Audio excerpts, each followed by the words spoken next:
কারণ এই technical session মধ্যে each and every points that needs to be dealt with during the implementation of the process সেটা আপনারা এখন টেকনিক্যাল সেশনে বুঝিয়ে দেওয়া হবে।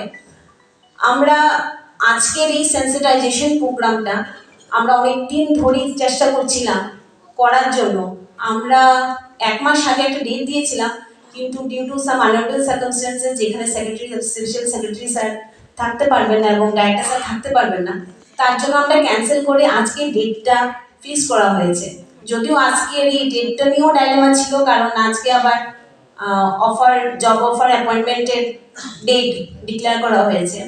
তো এর জন্য আমরা থ্যাংক ইউ জানাচ্ছি প্রত্যেক যারা পার্টিসিপেন্ট এখানে আছেন, আপনারা দূর ডিস্ট্রিক্ট থেকেও এখানে এসছেন।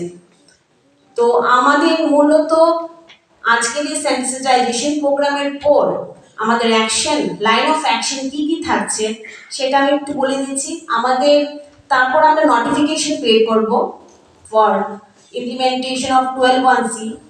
আমরা SOP standard operating system procedure যেটা রয়েছে কি করে 12(1)C টা ইমপ্লিমেন্ট হবে, সেন্ট্রালি একটা পোর্টাল করা হবে, সেই পোর্টালের থ্রুতে কি করে বাচ্চারা এনরোলমেন্ট করবে সেই বিষয়টা নিয়ে আজকে এখানে আলোচনা হবে।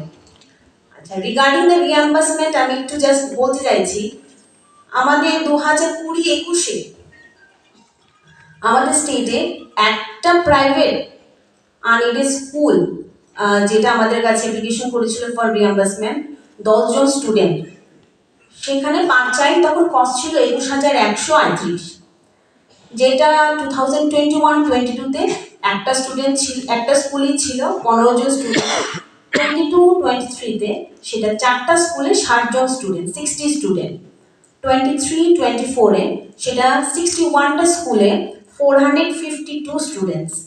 আর এই বছর আমাদের 2024-25-এ এখন পর্যন্ত আমরা 155 স্কুলে টোটাল স্টুডেন্টের সংখ্যা যেটা পেয়েছি 1461।